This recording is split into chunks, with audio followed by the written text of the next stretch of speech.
All right, so as we continue our series on the names of God, we cover Jehovah Jireh, which is the Lord is my provider, and Jehovah Rapha, the Lord is my healer. And this week we're going to cover a different name of God, which is Jehovah Nissi, or the Lord is my banner. Now I can kind of hear you go, all right, Mike, I understand provider, I understand healer, those make sense, but where are you going with banner? What exactly does this mean that the Lord is my banner? So the dictionary definition of a banner is a long piece of cloth with words or symbols that's carried in a demonstration or a procession. And if you've ever seen a giant parade and those marching bands with the kids, they usually have a giant banner in front with the name of the school, maybe a picture of the mascot, the school colors, and it's an identification so you know who they are. And I think of the banner sometimes almost also like a flag, right? It's a visual representation of your identity. It's symbolism for what you stand for. You know, the athletes in, I think about the Olympics, the athletes there. They have a flag on their uniform. They have a mini flag marquee by next to their names. If they win a medal, the flag is hung in the background as they take the podium. You can tell their fans who they're rooting for based on their flag or based on the colors that they're wearing. And if you ever watched either the opening or the closing of the ceremony of the Olympics, you know that each group walks out and there's one athlete in front leading the group carrying the flag. And it's an honor to do that because you're not only representing yourself, you're also representing your group, but you're also representing what that flag symbolizes, the nation. But when I think also of banners and flags, my mind can also go to times of war, particularly ancient warfare or medieval times, or even up to revolutionary times or Civil War times. You know, it would blow my mind that in the middle of a battlefield, you would have a man that's called a flag bearer. And you have all these men that's lined up and they're armed to the teeth, ready to just tear each other to pieces on each side. But there's always that one guy in each regiment on each side. He's not carrying a weapon, but the only thing he's carrying is the flag. And he's not like he's hiding in the back or anything. He's right out in front. He's lined up to be right in the middle of the action. Now, I would think these guys are insane, right? And if you really understand, and you really wouldn't understand why anybody would do that, but in all reality, it's a very important job. They set the tempo. Walking into battle unarmed is a very brave and inspiring act. They would never run. No matter the action, they wouldn't drop their flag. They'd always be right in front, facing the enemy. The regiment would put a lot of faith into the flag bearer, and they would give their life to try to protect him. Because he's putting a lot of faith in them too, to protect him while he's out there and vulnerable. Needless to say, these flag bearers, they were definitely a target. They were a sitting duck. But if the enemy got to your flag bearer, then that means you as a soldier, you felt it your job to protect him. And there's very few humiliations worse in warfare than letting your enemy take your flag. Think about the game, Capture the Flag. It's the same principle, but on a much grander scale. Not fun to lose, but it's even worse when there's actual real weapons and real consequences at stake with it too. Now the flag bearers were that symbolic representation on that battlefield with their regiment, but they also served a practical purpose as well. Many times in the chaos of fighting, soldiers would not be able to hear the commands given by their officers. However, as long as they could look on a battlefield and see that flag still waving, they knew that they were still fighting on that battlefield. If the flag bearer would fall, or worse yet, turn tail and run, that could turn the tide of the battle. It can cause a lot of confusion, and that confusion can result from a win to a loss. And those wins and losses in battle can change the shape of war, which can change the shape of a nation, which can change the shape of the world. A single battle can have a snowball effect that can change history. Now it's actually a battle where we find this name of God, Jehovah Nissi, the Lord is my banner. The name's found in the book of Exodus. Now, at this point in the book of Exodus, the Israelites are free from Egypt and they're making their way through the desert and they're running into a bunch of tests. The first test they came across, we actually talked about a couple weeks ago. That was in chapter 15 when we talked about Jehovah Rapha and the bitter waters at Meribah. In chapter 16, after the water issue was solved by God, the Israelites grumbled about what to eat and God sent down manna from heaven for them to wake up every morning and have food provided. Literally every day for them, a miracle. But that wasn't enough, because next they grumbled about meat. Why is the only thing we have to eat is manna? So then God sent them quail to eat. And you think they would get it at this point, right? But at the start of chapter 17, the Israelites were grumbling about no water yet again in the desert. So now Moses strikes a rock and miraculously out comes water. God provided yet again for them. And we talked about the short-term memory loss that Israel had for what God did in their lives. They had to have almost instant amnesia, in my opinion, like an instant memory wipe. Because even after all this, in chapter 17, it tells us at this point they were quarreling amongst themselves, asking, is the Lord among us or not? God rained down food from the sky for you. I would say that God is with you. But apparently, they still had some questions about this. So now, at the end of chapter 17 in Exodus, we have a different type of test for the Israelites. It's their first battle. A group known as the Amalekites came and attacked them. Now, a couple things to understand about this people, the Amalekites. First, they become a major antagonist to the Israelites from this point on through history. They continue to war against them. They continue to undermine Israel in one capacity or another. They continue to, we can see this in direct altercations in the book of Judges, the book of Samuel, and it continues for a very long time. It goes past the glory days of Israel with all their kings. It goes past the exile where it all fell apart, and even past the fall of Babylon that took Israel into exile. What last mention of this group, the Amalekites, is actually in the book of Esther in the Bible, where we run into a descendant of the Amalekites trying to convince the king of Persia to kill all the Israelite people. A Jewish woman named Esther actually ends up standing in the way of that, but over and over throughout this history, we see these Amalekites, the enemies of God and his people, and they do whatever they can to come against God's plan and to stop it for the Israelites. And this long feud starts right here in chapter 17. Now, the second thing I want to talk about with the Amalekites before we dive into the word is that they were nomads in the desert. And they were stationed between the Promised Land and Egypt. So in this giant gap, that was their territory. And they were desert marauders. They were preying on people that were traveling through the area, and they were plundering peaceful, weaker neighbors. Now, I don't know if anybody has ever watched the movie 300, but there's a scene in there where 300 Spartans are on their way to fight Persian force. And they come across this large group of Greeks that were known as the Arcadians. And they're coming to join the battle. And the leader of the Arcadians look at the small group of Spartans, and they say, they're kind of disappointed. And they make this comment, we brought more soldiers than you.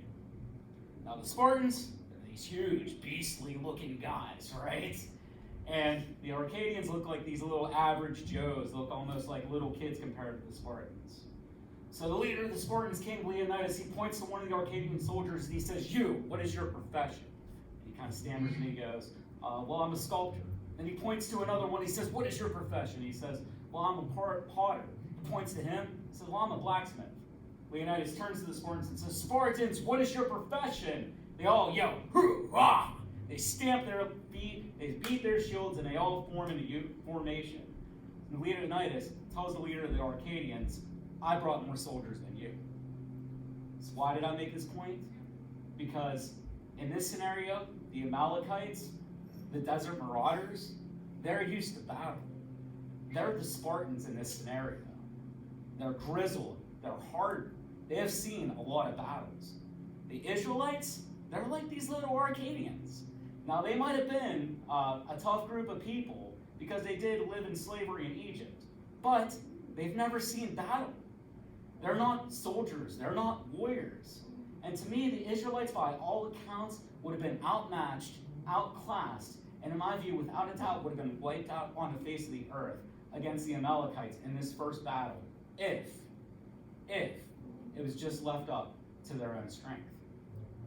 The good thing, it wasn't left up to their own strength and power. Good thing, God was in their corner. And so long as Moses held up his arms and held up the staff that God gave him, they were going to win. They were winning. If Moses started to lower his arms, they would start to lose the battle. So let's pick this up in Exodus 17, 8 through 13. Anyone want to read? The Amalekites came and attacked the Israelites at Rephidim. That's good. Okay. How is it pronounced? I think it's Rephidim. Okay. I think you're right. Okay. Moses said to Joshua, "Choose some of our men and go out to fight the Amalekites. Tomorrow I will stand on top of the hill with the staff of God in my hands." So Joshua fought the Amalekites as Moses had ordered. And Moses, Aaron, and Hur went to the top of the hill. Hey, wait on you. I was trying to get a pronunciation.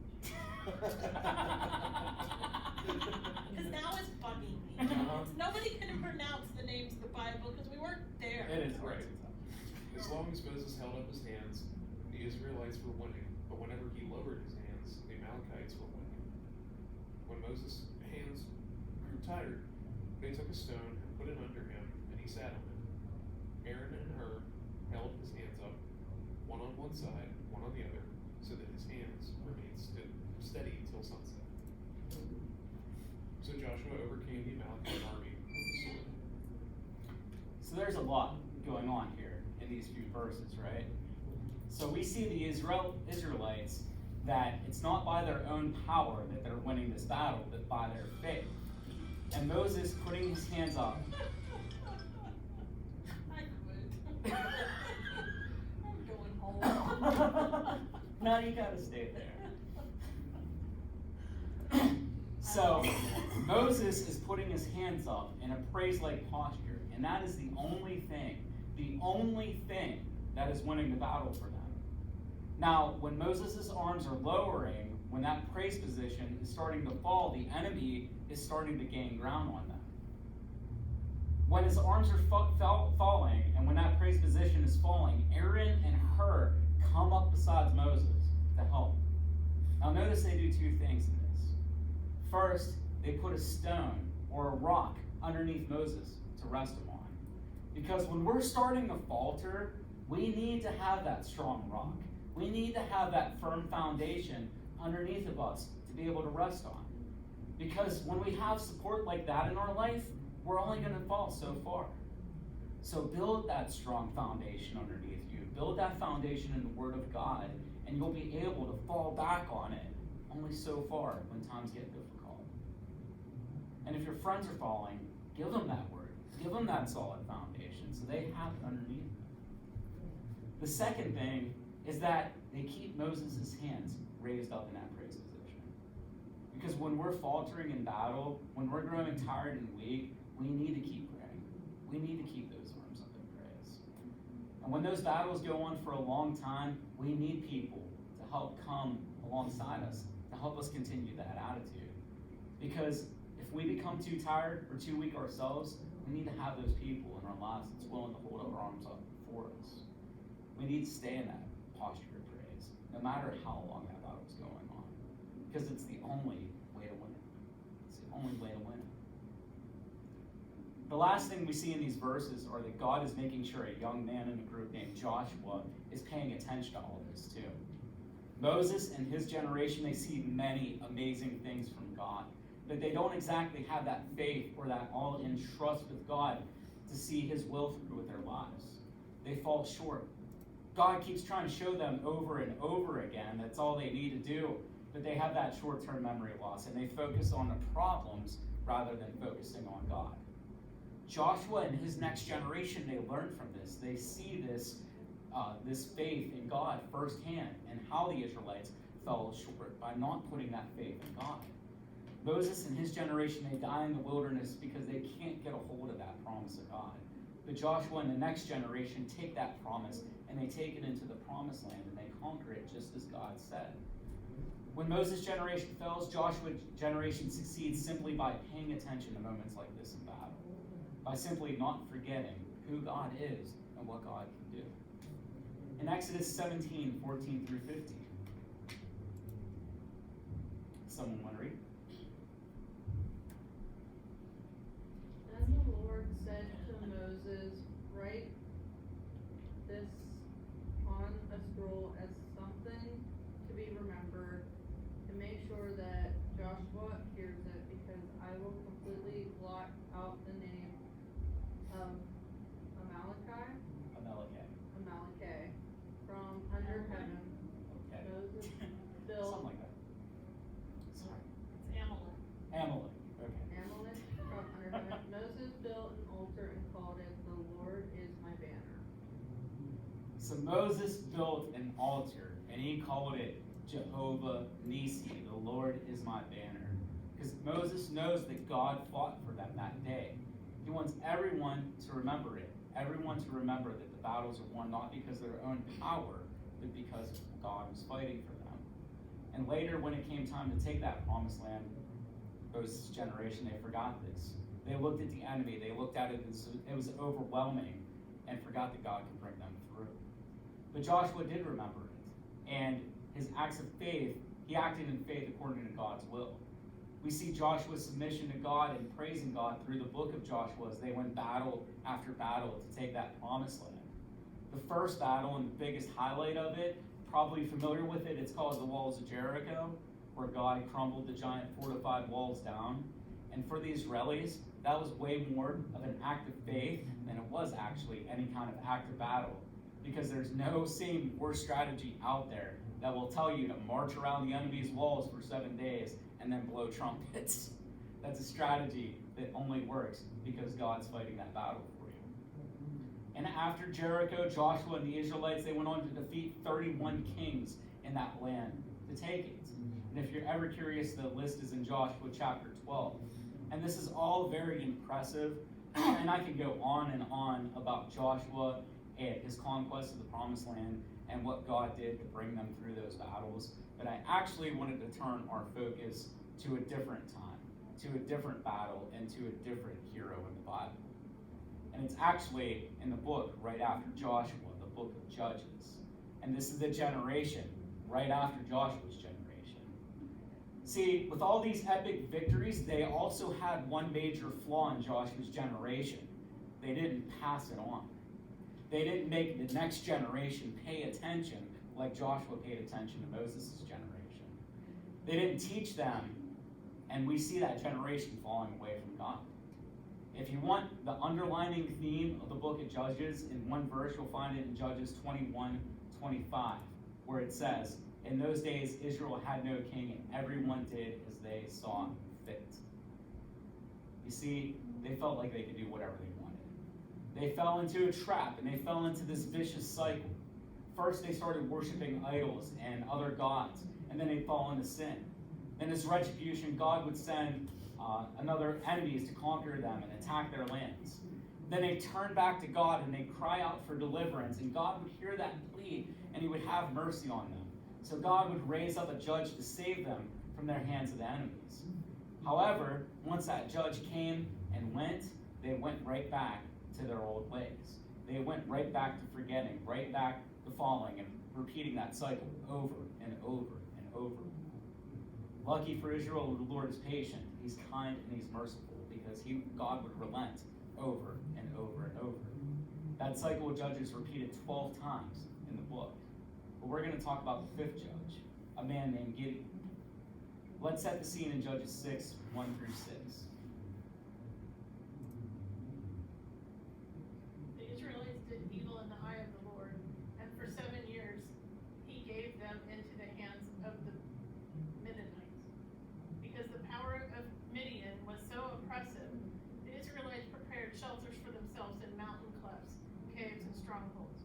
Whenever the Israelites planted their crops, the Midianites, Amalekites, and other eastern people invaded the country. They camped on the land and ruined the crops all the way to Gaza, and did not spare a living thing for Israel, neither sheep nor cattle nor donkey. They came up with their livestock and their tents like swarms of locusts.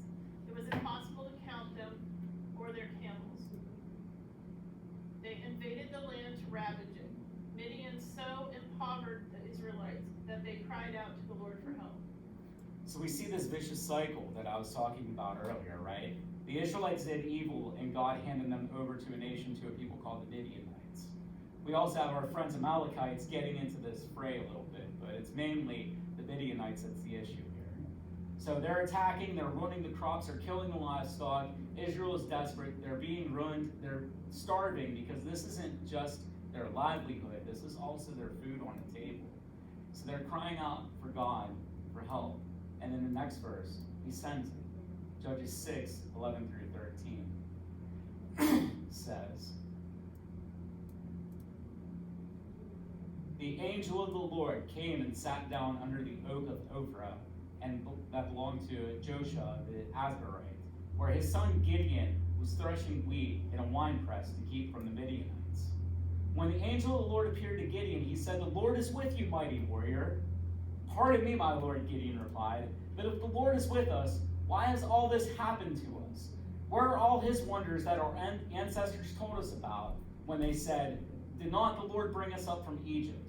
But now the Lord has abandoned us and given us to the hand of Midian. I like to say, I love how real the Bible is, right? Because I love Gideon's reaction to the angel here. 7 years, Gideon and his people have been oppressed. They've been invaded. They've been beat up.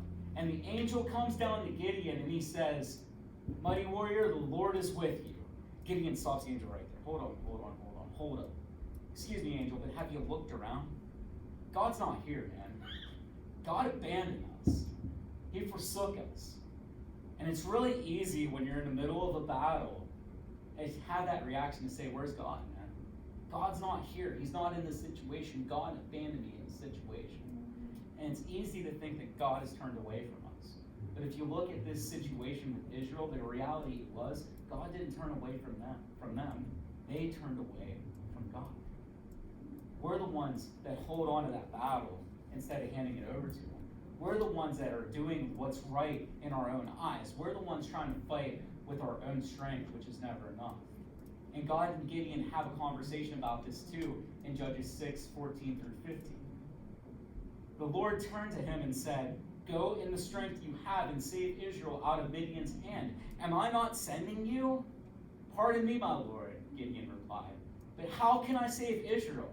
My clan is the weakest in Manasseh, and I am the least in my family.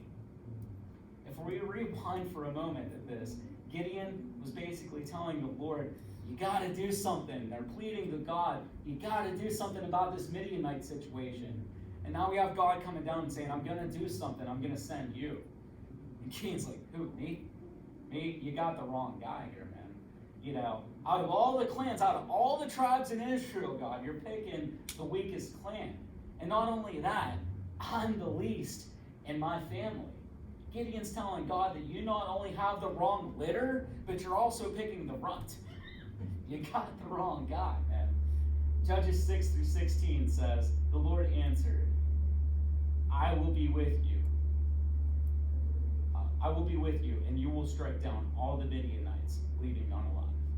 God tells Gideon, don't worry about it, man. You just got to leave it to me.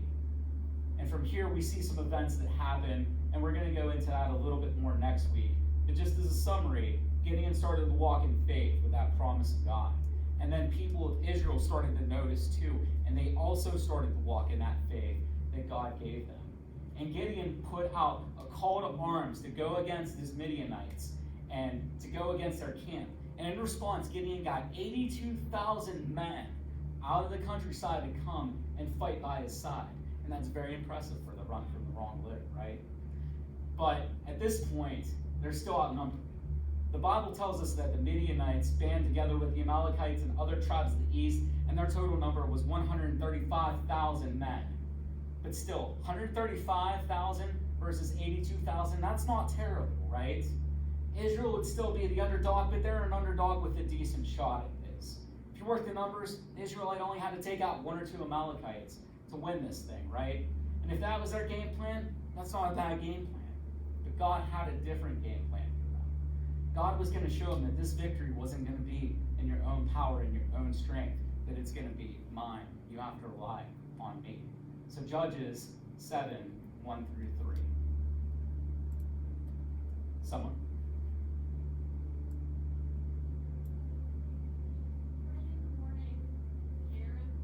Jerubbaal. That is, sorry, let me try to read this one. You're good. Gideon, and all his men camped at the spring of Harod. The camp of Midian was north of them in the valley near the hill of Morah. The Lord said to Gideon, "You have too many men. I cannot deliver Midian into their hands, for Israel would boast against me. My own strength has saved me. Now announce to the army, anyone who trembles with fear may turn back and leave Mount Gilead." So 22,000 men left, while 10,000 remained. So God told Gideon, if you went to battle right now, you're going to think you did. I can't let you go in that battle with that many men because you're not going to understand the lesson.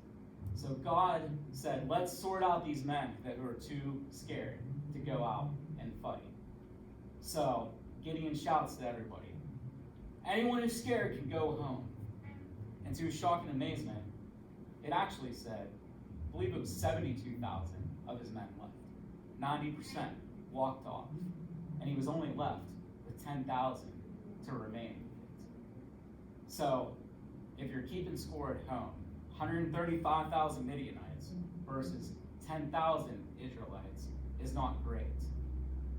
So now each Israelite would have to take out 13 to 14 Midianites to stand a chance with it.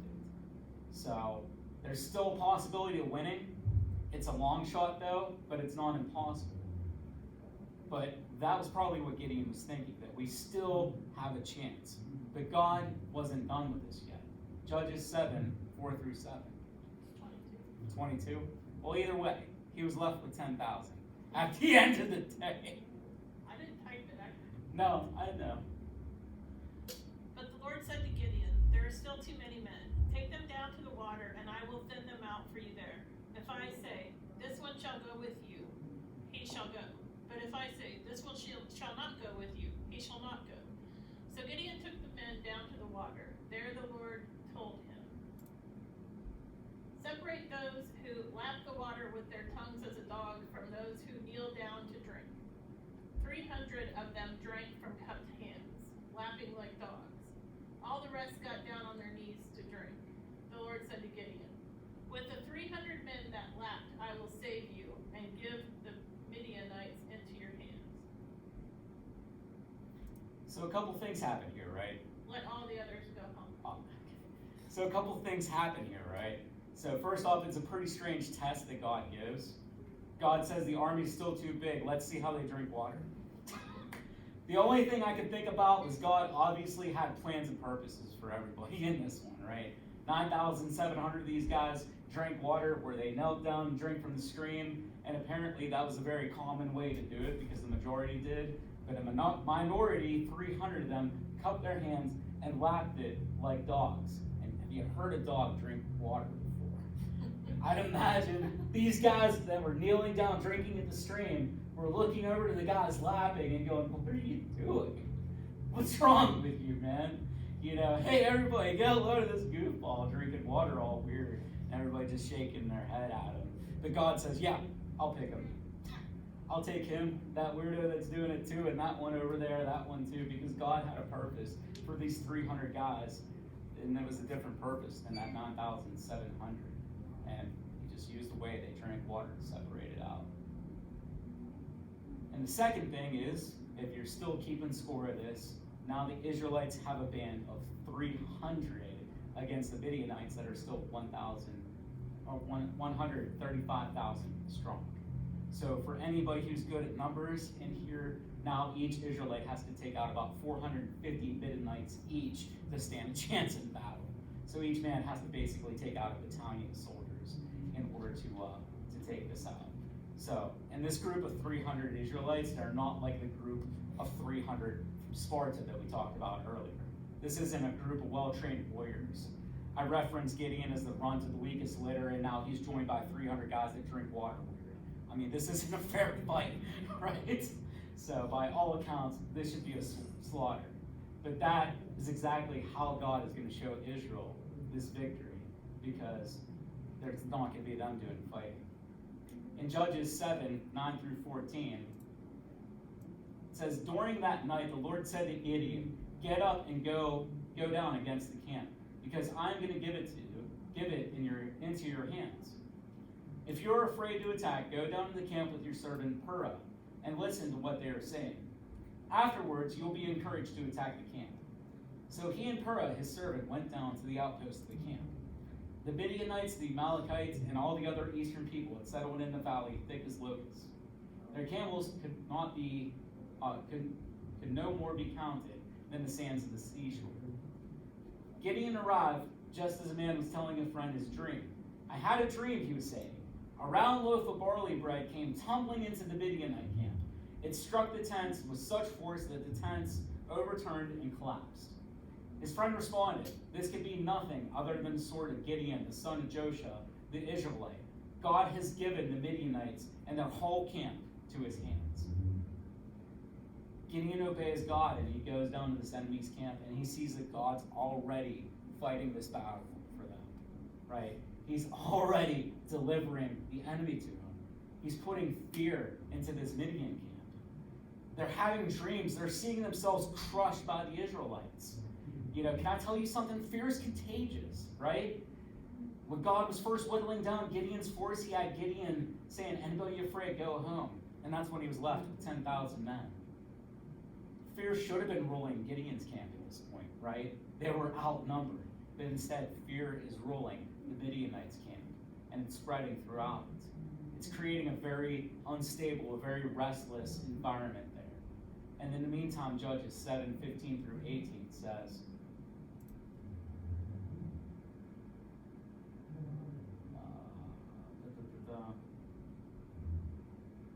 you missed 15.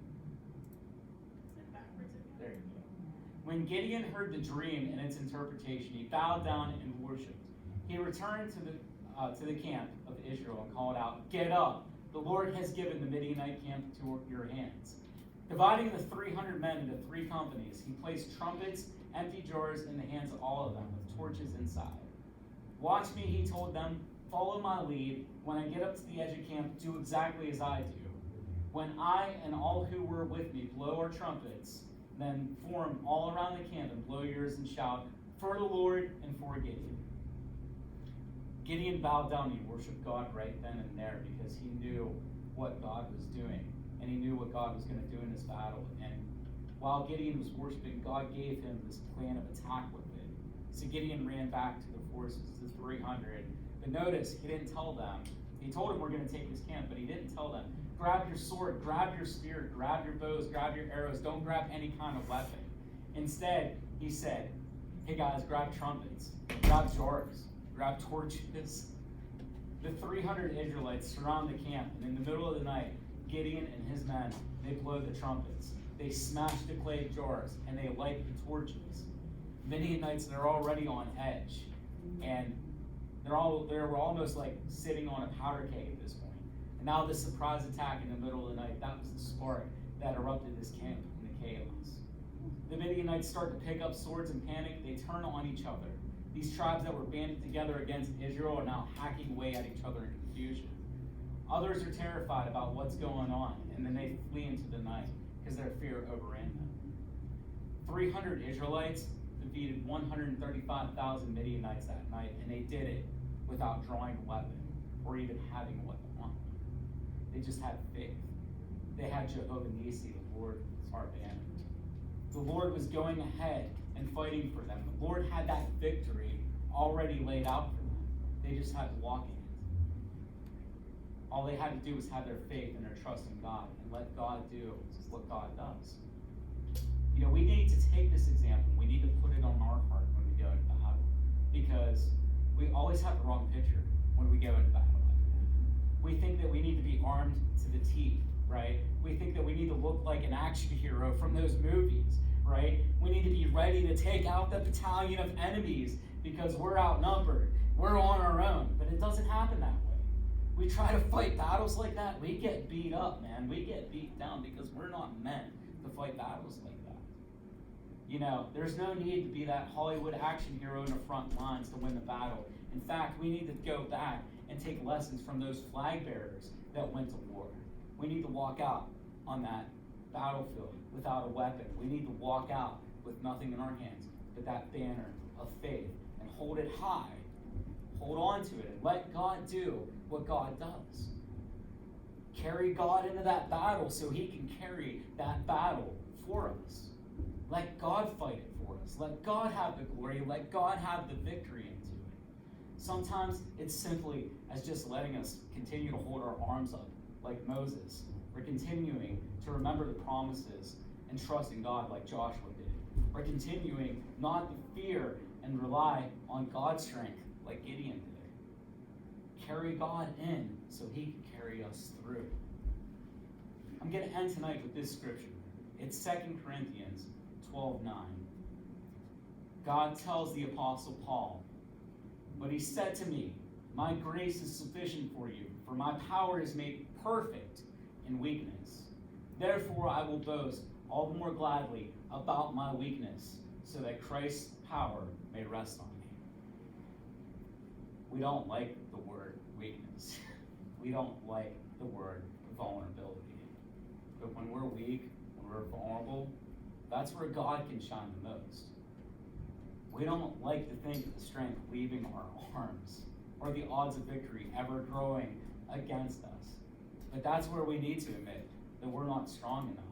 That's where we need to start to rely on him to strengthen us. I can tell you, man, I fought my biggest battles in life, like alcoholism, on my own. And I lost. I got beat up.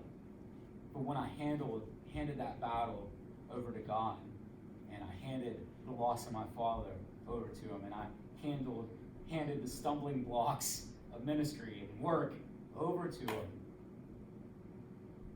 it was a different battle. When I tried to fight in my own strength, I wasn't enough. It wasn't until I surrendered and leaned on him where he carried me through. It wasn't until I laid down my weapons and stopped trying to fight that fight and just lifted up that banner of faith. That sword, that's the word of God that I was able to get through. So what battles are we trying to win in our own power? And maybe more importantly, how are those battles going for us? Because they never went good for me, man. Are your legs tired from carrying yourself? And are you ready to lay it down in his feet, Jehovah Nissi, to carry you through? Let God be your banner in battles. This week we talked about war. Next week we're going to talk about peace. Ironically enough, we're going to go back to my friend Gideon, and we're going to talk about the name Jehovah Shalom. The Lord is my peace. So we're going to wrap up tonight with worship and prayer. And my prayer is that when we face the adversary, that we stop trying to be the action hero in spiritual warfare, but instead we start being the flag bearers. That we're brave, we're unafraid, facing a defeated enemy.